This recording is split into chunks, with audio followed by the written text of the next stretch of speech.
ನಮಸ್ಕಾರ ಎಲ್ಲರಿಗೂ, traders, investors, stock market ಅಲ್ಲಿರುವಂತ ಎಲ್ಲರಿಗೂ ಕೂಡ. ನನ್ನ ಹೆಸರು Anand Patil, stock market trader ಅವ್ರ ಸ್ಟಾಕ್ ಮಾರ್ಕೆಟ್ ಸೈಕಾಲಜಿಸ್ಟ್ ಕೂಡ. ಇವತ್ತಿನ ವಿಷಯ ಏನಪ್ಪಾ ಅಂತಂದ್ರೆ, ಪೋರ್ಟ್ಫೋಲಿಯೋ ರೆಡ್ ಆಗಿದೆ, ಗ್ರೀನ್ ಆಗೋದು ಯಾವಾಗ? ಎಲ್ಲ ನಮ್ಮ ಪೋರ್ಟ್ಫೋಲಿಯೋ ಮೈನಸ್ ಇದೆ, ಮೇಲ್ ಬರೋದು ಯಾವಾಗ? ಕರೆಕ್ಟಾ? ಅವ್ರದ್ದು ರೆಡ್, ನಿಮ್ದು ರೆಡ್, ಎಲ್ಲರದು ರೆಡ್. ಮ್ಯೂಚುವಲ್ ಫಂಡ್ ಹಾಕಿದೀನಿ ಸರ್, ಅದನ್ನು ರೆಡ್, ಹೌದಲ್ವಾ? ಈ ರೀತಿ ಫೇಸ್ ಮಾಡ್ತಾ ಇದ್ದೀರಾ. ಯಾವಾಗ ಗ್ರೀನ್ ಆಗೋದು? ಎವ್ರಿ ಡೇ ಲಾಗಿನ್ ಮಾಡಿ ನೋಡ್ತಾ ಇದ್ದೀರಾ, ಎಲ್ಲ ರೆಡ್ ರೆಡ್ ರೆಡ್. ಓಕೆನಾ? ಯಾವಾಗ ಗ್ರೀನ್ ಆಗೋದು? ಆ ವಿಷಯನೇ ಇವತ್ತು ಡಿಸ್ಕಸ್ ಮಾಡಕ್ ಬಂದಿರೋದು.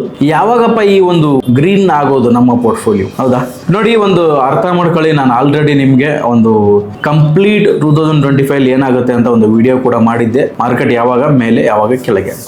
ಆಲ್ರೆಡಿ 1 year ಕಂಪ್ಲೀಟ್ ಆಗೋಯ್ತು. ಅದ್ರಲ್ಲಿ ಕ್ಲೀನ್ ಆಗಿ ಹೇಳಿದ್ದೆ ನಿಮ್ಗೆ, bad news to bad news ಬರುತ್ತೆ, ಏನು ರಿಟರ್ನ್ ಇರಲ್ಲ ಈ ವರ್ಷ, ಕಂಪ್ಲೀಟ್ ಸೈಡ್ ವೈಸ್ ಇರುತ್ತೆ ಅಂತ ಹೇಳ್ಬಿಟ್ಟು. 1.5 year 1 year ಆಗೋಯ್ತು. ಇನ್ನೊಂದು 4 month 5 month ಬ್ಯಾಲೆನ್ಸ್ ಉಳಿದಿದೆ. ಅದ್ರ ಬಗ್ಗೆ ಈ ಒಂದು 4-5 month ಹೆಂಗ್ ಕಳಿತೀವಿ, ನಿಮ್ ಪೋರ್ಟ್ಫೋಲಿಯೋ ಗ್ರೀನ್ ಆಗುತ್ತಾ ಇಲ್ವಾ, ಅದಕ್ಕೆ ನಾವೇನ್ ಪ್ರಿಕಾಷನ್ ತಗೋಬೇಕು, ಏನ್ ಮಾಡ್ಬೇಕು ಅಂತ ನಾನು ಇವತ್ತು ಒಂದು ಸೊಲ್ಯೂಷನ್ ಹೇಳ್ಕೊಡ್ತೀನಿ ನಿಮಗೆ. ಓಕೆನಾ? ರೈಟ್. ಎಲ್ಲರಿಗೂ ಹೆಲ್ಪ್ ಆಗುತ್ತೆ. ನೀವು ಟ್ರೇಡಿಂಗ್ ಮಾಡ್ತಿರೋ, ಇನ್ವೆಸ್ಟಿಂಗ್ ಮಾಡ್ತಿರೋಲ್ಲ. ಯಾಕಂದ್ರೆ ನೋಡಿ ಸರ್, ನೀವು ಎಂತ ಟ್ರೇಡಿಂಗ್ ಸ್ಕಿಲ್ ಕಲ್ತ್ಕೊಂಡ್ರು ಕೂಡ ಮಾರ್ಕೆಟ್ ಡೈರೆಕ್ಷನ್ ಗೊತ್ತಿಲ್ಲ ಅಂದ್ರೆ ನೀವು ದುಡ್ಡು ಮಾಡಕ್ ಆಗಲ್ಲ. ಇದನ್ನ ವರ್ಡ್ ನ ಬರ್ದಿಟ್ಕೊಳ್ಳಿ. ನಾನು ಟ್ರೇಡರು, ನಾನು ಆಪ್ಷನ್ ಟ್ರೇಡರು, ನಾನು ಹಂಗ್ ಮಾಡ್ತಾ ಇದೀನಿ, ಹಿಂಗ್ ಮಾಡ್ತಾ ಇದೀನಿ. ನೀವ್ ಯಾರನ್ನು ಆಗಿರಿ. ಓಕೆನಾ? ಈ ವರ್ಷ ನಿಮ್ಗೆ ಗೊತ್ತಿರುತ್ತೆ, ಎಲ್ಲೂ ಹೋಗಿರಲ್ಲ.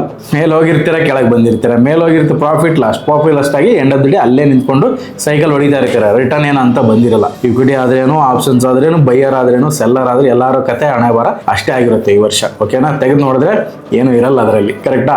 ತುಂಬಾ ಏನಂದ್ರೆ ಆಸ್ ಎ ಟ್ರೇಡರ್ ಅಂದ್ರೆ ನೋಡಿ, ಡೇ ಟು ಡೇ ಫೋಕಸ್ ಮಾಡ್ತಾನೆ. ನಮ್ಮ ಮಾರ್ಕೆಟ್ ಸ್ಟ್ರಕ್ಚರ್ ಗೊತ್ತಿರಲ್ಲ, ಅವ್ನು ಯಾವ ಕಡೆ ಡೈರೆಕ್ಷನ್ ಅಲ್ಲಿ ಇರ್ಬೇಕು ನಾನು ಅಂತ. ಸಮ್ ಟೈಮ್ ಮಾರ್ಕೆಟ್ ಅಲ್ಲಿ ಟ್ರೇಡಿಂಗ್ ಮಾಡದೆ ಸುಮ್ಮನೆ ಇರೋದು ಒಂದು ಸ್ಟ್ರಾಟಜಿ ಆಗುತ್ತೆ. ಅದು ಕೂಡ ಒನ್ ಆಫ್ ಸ್ಟ್ರಾಟಜಿ. ಎಲ್ಲ ಟೈಮಲ್ಲಿ ಒಂದೇ ತರ ಮಾಡಕ್ ಆಗಲ್ಲ. ಕರೆಕ್ಟ್? ಓಕೆ, ನಮ್ಮ ಪೋರ್ಟ್ಫೋಲಿಯೋ ಯಾವಾಗ ಗ್ರೀನ್?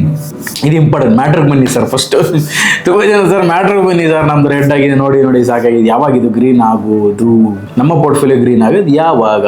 ಎಲ್ಲರೂ ಕಟ್ಟ ಕಡೆಯಲ್ಲಿ ಕಾಡ್ತಾ ಇರೋ ಕ್ವಶನ್ ಇದೇನೆ. ಕರೆಕ್ಟ್? ನೋಡಿ, ಈ month December month dry month ಅಂತ ಕರಿತೀವಿ ನಾನು. ಯಾಕಂದ್ರೆ FIDS ಎಲ್ಲ ನಿಮ್ ಹಾಲಿಡೇ ಹೋಗಿರ್ತಾರೆ. ಕ್ರಿಸ್ಮಸ್, ನ್ಯೂ ಇಯರ್ ಅವ್ರಿಗೆ ಒಂದು ದೊಡ್ಡ ಹಬ್ಬ, ವರ್ಷದಲ್ಲಿ ಒಂದು ಹಬ್ಬ ಬರುತ್ತೆ. ನಮ್ ತರ ಅಲ್ಲ, 4-5 ಹಬ್ಬ ಅಲ್ಲ, ಒಂದೇ ಹಬ್ಬ ಅವ್ರಿಗೆ. ಅವರು ಮ್ಯಾಕ್ಸಿಮಮ್ ಸೆಲೆಬ್ರೇಟ್ ಮಾಡ್ತಾರೆ. ಅವರು ಈ ಮಂತ್ ಜನವರಿ ವರೆಗೂ ಆಕ್ಟಿವ್ ಆಗಿ ಇರಲ್ಲ. ಹಾಗಾಗಿ ಮಾರ್ಕೆಟ್ ಡ್ರೈ ಇರುತ್ತೆ, ವ್ಯಾಲ್ಯೂಮ್ ಇರಲ್ಲ. ಈ ಮಂತ್ ಹಂಗೆ ಕಳೆದೋಗ್ಬಿಡುತ್ತೆ. ಆಲ್ಮೋಸ್ಟ್ ಡಿಸೆಂಬರ್ ಮುಗಿತಾ ಬಂತು. ಜನವರಿಲಿ ಏನಾಗುತ್ತೆ? ಜನವರಿ ಅಷ್ಟೇನೆ ಅವ್ರು ಹಾಲಿಡೇಲಿ ಇರ್ತಾರೆ. ಹಂಗೋ ಹಿಂಗೋ ಕಳೆಯುತ್ತೆ. ಅದರಲ್ಲಿ ಸ್ವಲ್ಪ ಒಂದೇನಿದೆ, ನಮ್ಮ ಬಜೆಟ್ ಇದೆ. ಫೆಬ್ರವರಿ 1st ನಮ್ಮ ಇಂಡಿಯಾದ ಬಜೆಟ್ ಇರುತ್ತೆ. ಬಜೆಟ್ ಅಲ್ಲಿ ಅದು ಇದೆ. ಇನ್ ಕೇಸ್ ಬಜೆಟ್ ಅಲ್ಲಿ ಒಳ್ಳೆ ನ್ಯೂಸ್ ಇದ್ರೆ ಏನ್ ಮಾಡ್ತಾರೆ? ಇವಾಗ ಬೀಳಿಸ್ತಾರೆ. ಓಕೆನಾ? ಬೀಳಿಸ್ಬಿಟ್ಟು ಮಾರ್ಕೆಟ್ನ ಅವರು ಒಳ್ಳೆ ಪ್ರೈಸ್ಗೆ ಬೈ ಮಾಡಕ್ ನೋಡ್ತಾರೆ. ಮಾರ್ಕೆಟ್ನ ಕೆಳಗೆ ಬರಕ್ ನೋಡ್ತಾರೆ, ತಗೊಂಬರಕ್ ನೋಡ್ತಾರೆ. ಬಜೆಟ್ ಟೈಮಲ್ಲಿ ಮೇಲೆ ಎತ್ಕೊಂಡು ಹೋಗ್ತಾರೆ. ಇನ್ ಕೇಸ್ ಬಜೆಟ್ ಅಲ್ಲಿ ಏನು ನ್ಯೂಸ್ ಇಲ್ಲ ಅನ್ಕೊಳ್ಳಿ, ಓಕೆನಾ, ಇವಾಗನೇ ಮೇಲೆ ಹೋಗುತ್ತೆ, ಬಜೆಟ್ ಹತ್ರ ಬಾದ್ಮೇಲೆ ಬಿದ್ದೋಗುತ್ತೆ. ಈ ಎರಡು ಸಿಂಪ್ಟಮ್ನ ಯಾವಾಗಲೂ ಅರ್ಥ ಮಾಡ್ಕೊಳ್ಳಿ. ಈ ರೀತಿ ಬಜೆಟ್ ವರ್ಕ್ ಆಗುತ್ತೆ. ತುಂಬಾ ಜನ ಇನ್ಫ್ರಾಸ್ಟ್ರಕ್ಚರ್ ಸ್ಟಾಕ್ ಸ್ವಲ್ಪ ಮೇಲೆ ಹೋದ ತಕ್ಷಣ ಇನ್ಫ್ರಾಸ್ಟ್ರಕ್ಚರ್ ಏನೋ ಇದೆ ಸರ್, ಡಿಸೈಡ್ ಮಾಡಕ್ ಆಗಲ್ಲ. ಬಜೆಟ್ ಬಂದ್ಮೇಲೆ ಗೊತ್ತಾಗೋದು. ಬಟ್ ಇದು ಗೇಮ್ ನಡೀತಾ ಇರುತ್ತೆ. ಇದಾದ್ಮೇಲೆ ಏನು? ಬಜೆಟ್ ಆದ್ಮೇಲೆ ಮಾರ್ಚ್ ಬರುತ್ತೆ. ಮಾರ್ಚ್ ಅಲ್ಲಿ ಬಂದು ಸೆಲ್ಲಿಂಗ್ ನಡೀತೆ. ಫೈನಾನ್ಷಿಯಲ್ ಇಯರ್ ಕ್ಲೋಸ್ ಮಾಡಬೇಕು, ಟ್ಯಾಕ್ಸೇಷನ್ ಅದು ಇದು ಅಂತ ಆಲ್ಮೋಸ್ಟ್ ಮತ್ತೆ ವಾಪಸ್ ಡೌನೇ. ಆಮೇಲೆ ಏಪ್ರಿಲ್ ಬರುತ್ತೆ. ಏಪ್ರಿಲ್ ಒಂದು 7th 10th ಮೇಲೆ ಕಂಪ್ನಿ ರಿಸಲ್ಟ್ ಬರಕ್ ಶುರು ಆಗುತ್ತೆ. ಈ ಕಂಪ್ನಿ ರಿಸಲ್ಟ್ ಚೆನ್ನಾಗಿದೆ ಅಂತೆ, ಹಂಗಂತೆ ಹಿಂಗಂತೆ ಅಂತ ನಿಧಾನ ಮಾರ್ಕೆಟ್ ಮೇಲೆ ಹೋಗಕ್ ಶುರು ಆಗುತ್ತೆ. ಕಂಪ್ಲೀಟ್ ಓಕೆ ಆಯ್ತಾ? ಮಾರ್ಕೆಟ್ ಮೇಲೆ ಹೋಗಿ ಶುರು ಆಯ್ತು. ನಮ್ಮ ಪೋರ್ಟ್ಫೋಲಿಯೋ ಗ್ರೀನ್ ಆಗುತ್ತಾ? ಸ್ಟಿಲ್ ಅಲ್ಲೂ ಕಂಡೀಷನ್ ಇದೆ. ಅಲ್ಲೂ ನಿಮ್ಮ ಪೋರ್ಟ್ಫೋಲಿಯೋ ಗ್ರೀನ್ ಆಗಲ್ಲ. ಯಾಕೆ ಅಂತ ಕೇಳಿ, ಒಂದು ಕಂಪ್ಲೀಟ್ 2026 ಇದೆಯಲ್ವಾ, ಅಲ್ಲಿವರೆಗೂ ನಿಮ್ಮ ಪೋರ್ಟ್ಫೋಲಿಯೋ ಚಾನ್ಸಸ್ ಇದೆ ಗ್ರೀನ್ ಆಗುವಂತ. 26 ಎಂಡ್ ವರೆಗೂ ಗ್ರೀನ್ ಆಗುತ್ತೆ. ಯಾಕೆ ಹೇಳ್ತಾರೆ? ಓನ್ಲಿ 40% ಆಫ್ 30% ಸ್ಟಾಕ್ ಮಾತ್ರ ಏಪ್ರಿಲ್ ಮೇಲೆ ನಿಮಗೆ ಗ್ರೀನು ಆಗ್ಬೋದು, ಡಬಲ್ ಆಗ್ಬೋದು, ಒಳ್ಳೆ ರಿಟರ್ನ್ ಕೊಡ್ಬೋದು. ಆ ರೀತಿ ಕೆಲವು ಸ್ಟಾಕ್ಸ್ ಗಳು ಇರುತ್ತೆ. ರೈಟ್? ಆ ರೀತಿ ಸ್ಟಾಕ್ಸ್ ಗಳು ನೀವು ಆ ಪರ್ಟಿಕ್ಯುಲರ್ ಸ್ಕಿಲ್ ನ ಕಲ್ತು ತಿಳ್ಕೊಂಡು ಆ ಸ್ಟಾಕ್ ನ ಸೆಲೆಕ್ಟ್ ಮಾಡಿ ಇಟ್ಕೊಂಡಿದ್ರೆ ನೀವು ಏಪ್ರಿಲ್ ಮೇಲೆನೆ ನೀವು ಡಬಲ್ ಮಾಡಬಹುದು, ತ್ರಿಬಲ್ ಏನೋ ಒಂದು ರಿಟರ್ನ್ ಆಗುತ್ತೆ. ತುಂಬಾ ಜನ ಆಶ್ಚರ್ಯವಾಗಿ ಕೇಳ್ತಾರೆ, ನನ್ನ ಪೋರ್ಟ್ಫೋಲಿಯೋ 100% ಇದೆ, 700% ರಿಟರ್ನ್ ಒಂದು ಸ್ಟಾಕ್ ಅಲ್ಲಿ ತಗೊಂಡಿದೆ ಅಂದ್ರೆ ಶಾಕ್ ಆಗಿ ನೋಡ್ತಾರೆ. ಇಷ್ಟೊಂದು ರಿಟರ್ನ್ ಬರುತ್ತೆ ಇಕ್ವಿಟಿಲಿ ಅಂತ ಕೇಳ್ತಾರೆ. ಮುಗ್ಧರ ಅನ್ಬೇಕೋ ಇಲ್ಲ ಗೊತ್ತಿಲ್ಲ ಅನ್ಬೇಕು, ಇವ್ರಿಗೆ ಸ್ಟಾಕ್ ಮಾರ್ಕೆಟ್ ಅಂದ್ರೆ ಏನಂತ ಅರ್ಥ ಆಗ್ತಲ್ಲ ನನಗೆ, ಏನಂತ ಅವ್ರಿಗೆ ಹೇಳ್ಬೇಕಂತ ಗೊತ್ತಿಲ್ಲ. ಓಕೆ, ಬಟ್ ಇದೆ ರಿಟರ್ನ್. ಓಕೆ, ನೀವು ಆ ರೀತಿ ಏನಾದ್ರು ರಿಟರ್ನ್ ತಗೋಬೇಕಂದ್ರೆ ನಮ್ಮ ಇದೇ January 2nd ಬಿಗ್ ಬುಲ್ ಅನ್ನೋ ಒಂದು ನಮ್ಮ ಒಂದು ಹೊಸ ಬ್ಯಾಚ್ ಸ್ಟಾರ್ಟ್ ಆಗ್ತಾ ಇದೆ. Only equity, long time and swing trade. ಯಾವ ಆಪ್ಷನ್ಸ್ ಅಲ್ಲೂ ಮಾಡದೇ ಇರುವಂತಷ್ಟು ರಿಟರ್ನ್ ಅದ್ರಲ್ಲಿ ಮಾಡಬಹುದು. ಓನ್ಲಿ ನಿಮಗೆ ಪೇಷನ್ಸ್ ಇರಬೇಕಷ್ಟೇ. ನಾವು ಸ್ಪೆಷಲಿ ಟೈಮ್ ಕರೆಕ್ಷನ್ ಅಂತ ಹೇಳ್ಕೊಡ್ತೀವಿ. 3 days ಕ್ಲಾಸ್ ಇರುತ್ತೆ, ಮಂತ್ಲಿ ರಿವ್ಯೂ ಇರುತ್ತೆ, 1 year ಮೆಂಟರ್ಶಿಪ್ ಇರುತ್ತೆ. Only equity, no intraday, no options, nothing. ಓಕೆನಾ? ಆಲ್ ವರ್ಲ್ಡ್ ಮಾರ್ಕೆಟ್ ನ ಅನಲೈಸ್ ಮಾಡಬಹುದು. ಓಕೆನಾ? ಅದರ ಹೆಲ್ಪ್ ತಗೊಂಡು ಮೇ ಬಿ ನೀವು ಆಪ್ಷನ್ಸ್ ಮಾಡಬಹುದು ನಿಮ್ಮ ಇಷ್ಟ. ಬಟ್ ನಾವು ಹೇಳ್ಕೊಡೋದು equity and swing trade. Big returns like 10x 5x 3x ಈ ತರ ರಿಟರ್ನ್ ತಗೊಳ್ಳುವಂತ, ಆರಾಮಾಗಿ ದಿನ ಸ್ಕ್ರೀನ್ ನೋಡೋ ಅವಶ್ಯಕತೆ ಇಲ್ಲ, ಆರಾಮಾಗಿ ನಾವು ದುಡ್ಡಿಗೆ ಕೆಲಸ ಕೊಡುವಂತ ಸ್ಟ್ರಾಟಜಿ ಇದು. ಅಂತ ಸ್ಟ್ರಾಟಜಿನ ಹೇಳ್ಕೊಡ್ತೀವಿ. ಯಾರೆಲ್ಲ ಇಂಟ್ರೆಸ್ಟ್ ಇದ್ದು ಬಂದು ಜಾಯಿನ್ ಆಗ್ಬೋದು. ಓಕೆನಾ? ಸರ್ ಫ್ರೀ ಇಲ್ವಾ, ಹಂಗಿದ್ಯಾ, ಬರಕ್ ಹೋಗ್ಬೇಡಿ, ನೀವು ಅಲ್ಲೇ ಇದ್ಬಿಡಿ. ಓಕೆನಾ? ಅಂಥವ್ರಿಗೆಲ್ಲ ಫ್ರೀ ಅಂತ ಕೇಳೋರಿಗೆಲ್ಲ ನಾವು. ಓಕೆನಾ? ನೀನ್ ಫ್ರೀ ಕೇಳ್ತಾ ಇದ್ದೆ ಅಂದ್ರೆ ನಿನ್ನ ಹತ್ರ ದುಡ್ಡಿಲ್ಲ. ನೀನ್ ದುಡ್ಡಿಲ್ಲ ಅಂದ್ರೆ ಸ್ಟಾಕ್ ಮಾರ್ಕೆಟ್ ಬಂದು ಏನ್ ಮಾಡ್ತೀಯಾ? ಯಾವ್ದಾದ್ರು ಕೂಲಿ ಕೆಲ್ಸಕ್ಕೆ ಹೋಗು, ಗಾರೆ ಕೆಲ್ಸಕ್ಕೆ ಹೋಗು, ಹೌದಲ್ವಾ? ಯೂಸ್ ಇಲ್ಲ ಸುಮ್ಮನೆ. ಓಕೆನಾ? ಅದೇ ಇದನ್ನ ಯಾವ ರೀತಿ ಕೆಲವೊಬ್ರು ಎಷ್ಟು ಅರ್ಥನೇ ಆಗಲ್ಲ. ವಿಷಯ ಏನಂದ್ರೆ ಸ್ಟಾಕ್ ಮಾರ್ಕೆಟ್ ನೀವು ಬರ್ತಾ ಇದ್ರೆ ದುಡ್ಡು ಹಾಕಿ ದುಡ್ಡು ಮಾಡಕ್ಕೆ. ಇಲ್ಲಿ ನೀನು ಯಾವುದೇ ಇದೊಂದು ಜಾಬ್ ಲಿಂಕ್ ಕೋರ್ಸ್ ಅಲ್ಲ. ಇದು ಕಲ್ತ್ಕೊಂಡ್ಬಿಟ್ಟು ಸರ್ಟಿಫಿಕೇಟ್ ತೋರಿಸ್ಬಿಟ್ಟು ನಾನು ಎಲ್ಲೋ ಜಾಬ್ ತಗೊಂಡಿನಿ ಅಲ್ಲ. ಇದು ಆಸ್ ಎ ಬಿಸ್ನೆಸ್. ತುಂಬಾ ಜನ ಕೆಲಸ ತರ ಅನ್ಕೊಂಡ್ಬಿಟ್ಟಿದ್ರು. ಇದು ಬಿಸ್ನೆಸ್, ಕೆಲಸ ಅಲ್ಲ ಇದು. ಓಕೆನಾ? ಸ್ವಲ್ಪ ದೊಡ್ಡ ಡ್ರೀಮ್ ಇರೋರು, ಲಾಂಗ್ ವಿಷನ್ ಇರೋರು, ವೆಲ್ತ್ ಕ್ರಿಯೇಷನ್ ಮಾಡೋರು ಮಾತ್ರ ಈ ಕೋರ್ಸ್ ಬರ್ಬೋದು. ಇದಕ್ಕೆ ಸಲ ಕೆಲವೊಂದು ಕಂಡೀಷನ್ ಇದೆ. ಲ್ಯಾಪ್ಟಾಪ್ ಇರಬೇಕು, 5 ರಿಂದ 10 ಲಕ್ಷ ನಿಮ್ಮ ಹತ್ರ ಅಮೌಂಟ್ ಇರಬೇಕು, 1 ವರ್ಷ 6 ತಿಂಗಳ ಸ್ಟಾಕ್ ಮಾರ್ಕೆಟ್ ಎಕ್ಸ್ಪೀರಿಯನ್ಸ್. ಅವ್ರಿಗೆ ಮಾತ್ರ ಮೋರ್ ಇನ್ಫಾರ್ಮೇಶನ್ ನಂಬರ್ ಕೊಟ್ಟಿರ್ತೀವಿ, ಕಾಂಟ್ಯಾಕ್ಟ್ ಮಾಡಿ ತಿಳ್ಕೊಳ್ಳಿ. Okay, done. ವಾಪಸ್ ಬರೋಣ ನಮ್ಮ ಪೋರ್ಟ್ಫೋಲಿಯೋ ಯಾವಾಗ ಗ್ರೀನ್ ಆಗುತ್ತೆ ನೋಡಿ. ನಿಮ್ಮ ಹತ್ರ ಒಂದು ಸೆಲೆಕ್ಟೆಡ್ ಸ್ಟಾಕ್ ಇದ್ರೆ ಏಪ್ರಿಲ್ ಮೇಲ್ ಗ್ರೀನ್ ಆಗುತ್ತೆ, ಮಾರ್ಕೆಟ್ ಬ್ರೇಕ್ಔಟ್ ಆಗುತ್ತೆ. ಅವಾಗ ನೀವು ಕೂಡ ದುಡ್ಡು ಮಾಡ್ತೀವಿ. ಆಫ್ಟರ್ ನಾರ್ಮಲ್ ಆಗಿ ಯಾವುದೋ ಒಂದು ರ್ಯಾಂಡಮ್ಲಿ ಗುಬ್ಬಗ ಅನ್ಕೊಂಡು ಯಾವುದೋ ಒಂದು ತಗೊಂಡಿದ್ದಾರೆ ಸ್ಟಾಕ್. ಯಾರೋ ಯೂಟ್ಯೂಬರ್ ಹೇಳಿದ್ರು, ಇವ್ರು ಹೇಳಿದ್ರು, ಅವ್ರು ಹೇಳಿದ್ರು ಫಂಡಮೆಂಟಲ್ ಚೆನ್ನಾಗಿರೋದು ಅಂತ ಅವನೊಬ್ರು ಹೇಳಿದ್ರು, ಅದನ್ನ ತಗೊಂಡಿದ್ದಾರೆ ಅಂದ್ರೆ 26 ವರೆಗೂ ಕೂಡ ಗ್ರೀನ್ ಆಗಲ್ಲ, ಅಲ್ಲೇ ಇರುತ್ತೆ. ಓಕೆನಾ? ನೋಡಿ, ಸ್ಟಾಕ್ ಬಗ್ಗೆ ಕ್ಲಾರಿಟಿ ಆಗಿ ನಿಮ್ಗೆ ಯಾರು ಹೇಳ್ಕೊಡಲ್ಲ, ಹೇಳೋದು ಇಲ್ಲ.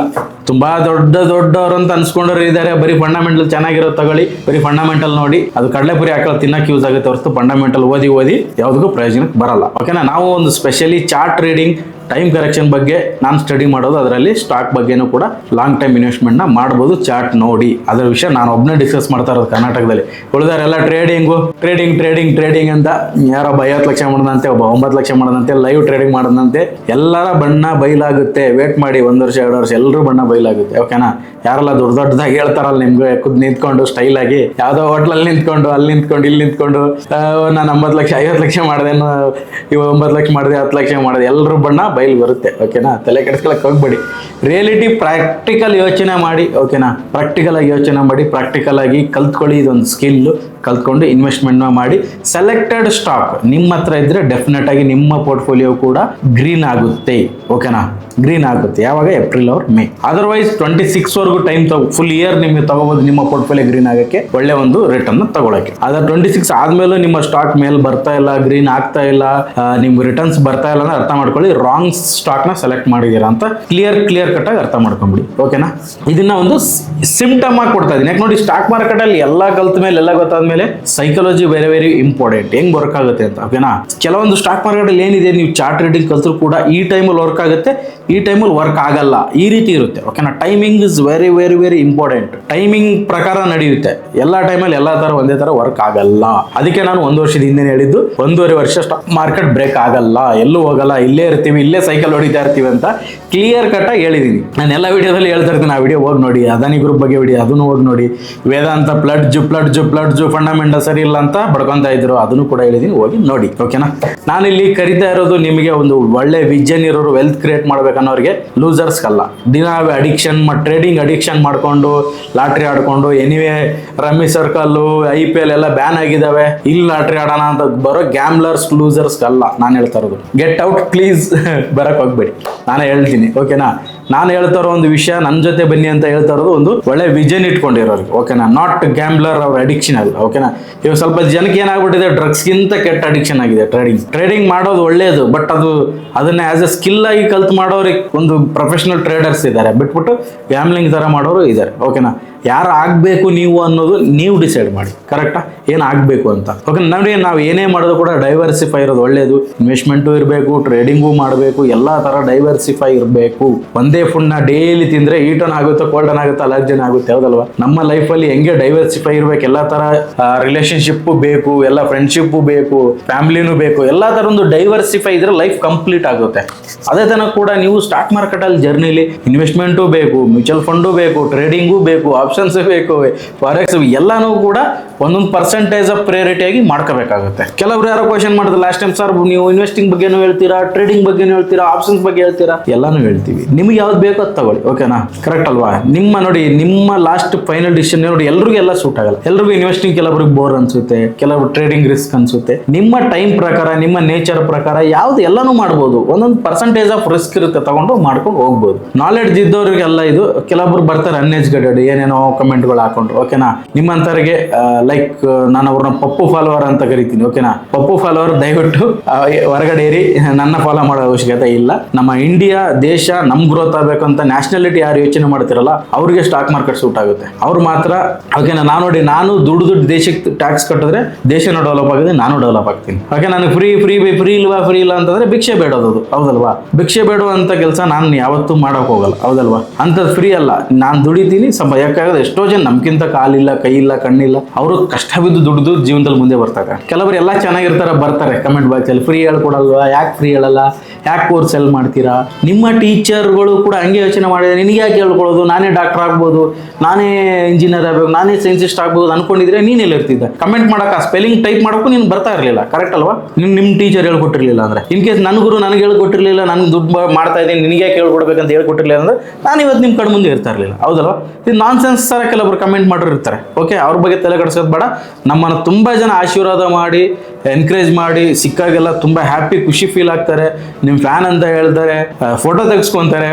ಲೈಕ್ ನಮ್ಮ ಹತ್ರ ಬಂದು, ಸರ್ ನಿಮ್ಮ 10-20 ಲಕ್ಷ 30 ಲಕ್ಷ ಇದೆ ಸರ್, ನೀವೇ ದಾರಿ ತೋರಿಸಿ ಸರ್, ನಮಗೆ ಹೇಳ್ಕೊಡಿ ಅಂತ ಬ್ಲೈಂಡ್ ಆಗಿ ಬಂದು ನಂಬ್ತಾರೆ. ಅಂಥವ್ರಿಗೋಸ್ಕರ ನಾವು ಕೆಲಸ ಮಾಡ್ತಾ ಇರೋದು, ಪಪ್ಪು ಫಾಲೋವರ್ಸ್ಗೋಸ್ಕರ ಅಲ್ಲ. ಓಕೆ, ಹೇಳ್ತಾ ಈ ಮಾತು ಯಾಕೆ ಹೇಳ್ತೀನಿ ಅಂದ್ರೆ, ಕಳೆದ ವಿಡಿಯೋದಲ್ಲಿ ಕೆಲವರು ಕಮೆಂಟ್ ಮಾಡಿದ್ರು, ಅವ್ರಿಗೆ ಆನ್ಸರ್ ಅನ್ಕೊಂತೀನಿ, ಓಕೆನಾ? ಮೇ ಬಿ ಕಮೆಂಟ್ ರಿಪ್ಲೈ ಮಾಡಿದ್ದೆ, ನೋಡಿದಾರೆ ಬಿಟ್ಟೋಗತ್ತಲ್ಲ, ಅವ್ರಿಗೆ ಆನ್ಸರ್. ಎನಿಥಿಂಗ್, ನಿಮ್ಗೇನೇ ಈ ಒಂದು ವಿಡಿಯೋ ಬಗ್ಗೆ ಅಭಿಪ್ರಾಯ ಇರ್ಬೋದು, ನಿಮ್ಮ ಅಭಿಪ್ರಾಯನ ಕಮೆಂಟ್ ಬಾಕ್ಸ್ ಅಲ್ಲಿ ತಿಳಿಸಿ. ನಮ್ಮ ಚಾನಲ್ನ ಸಬ್ಸ್ಕ್ರೈಬ್ ಮಾಡಿ, ಇದೇ ತರ ನೋಡ್ತಾ ಇರಿ. ಮಾರ್ಕೆಟ್ ಅಲ್ಲಿ ಏನೇ uncertainty, trends, anything dangerous, anything positive, ನಾನು ನಿಮ್ಗೆ ಖಂಡಿತ ಬಂದು ಹೇಳ್ತೀನಿ. ದಿನ ಕುತ್ಕೊಂಡು ಸ್ಟೋರಿಗಳ ವಿಡಿಯೋ ಮಾಡಕ್ ನನ್ಗೆ ಇಷ್ಟ ಇಲ್ಲ, ಓಕೆನಾ? ನೀವು ಬೇರೆ ಚಾನಲ್ 100 ವಿಡಿಯೋ ನೋಡೋದೇನು, ನನ್ನ ಚಾನಲ್ ಅಲ್ಲಿ ಒಂದೇ ಒಂದು ವಿಡಿಯೋ ನೋಡೋದು ಅದಕ್ಕೆ ಸಮ ಆಗಿರುತ್ತೆ. ನಾನು ಚಾಲೆಂಜ್ ಮಾಡ್ತೀನಿ, ಬೇಕಿದ್ರೆ ನಿಮ್ಗೆ ನನ್ನ ಹಳೆ ವಿಡಿಯೋ ಹೋಗಿ ನೋಡಿ. ಒಂದೊಂದು ವಿಡಿಯೋನು ಬೇರೆಯವ್ರು 100 ವಿಡಿಯೋ ಸಮ ಇರುತ್ತೆ. ನನ್ನ ಎಲ್ಲ ವಿಡಿಯೋ ನೋಡಿದಾಗ ನಿಮ್ಗೆ ಅರ್ಥ ಆಗುತ್ತೆ, ಓಕೆನಾ? ಸ್ಟೇ ಪಾಸಿಟಿವ್ ಆಗಿರಿ, ನಿಮ್ಮ ಪೋರ್ಟ್ಫೋಲಿಯೋ ಕೂಡ ಗ್ರೀನ್ ಆಗುತ್ತೆ. ಇನ್ವೆಸ್ಟೆಡ್ ಆಗಿರಿ, ನಾಲೆಡ್ಜ್, ಸ್ಕಿಲ್ ಮೇಲೆ ಕಾನ್ಸಂಟ್ರೇಟ್ ಮಾಡಿ, ನಿಮ್ಮ ಸ್ಕಿಲ್ ಮೇಲೆ ಇನ್ವೆಸ್ಟ್ಮೆಂಟ್ ಮಾಡಿ. ಸ್ಟಾಕ್ ಜೊತೆನೂ ನಮ್ಮ ಸ್ಕಿಲ್ ಮೇಲೆ ಕೂಡ ಇನ್ವೆಸ್ಟ್ಮೆಂಟ್ ಮಾಡಿ ಕಲ್ತ್ಕೊಳ್ಳಿ.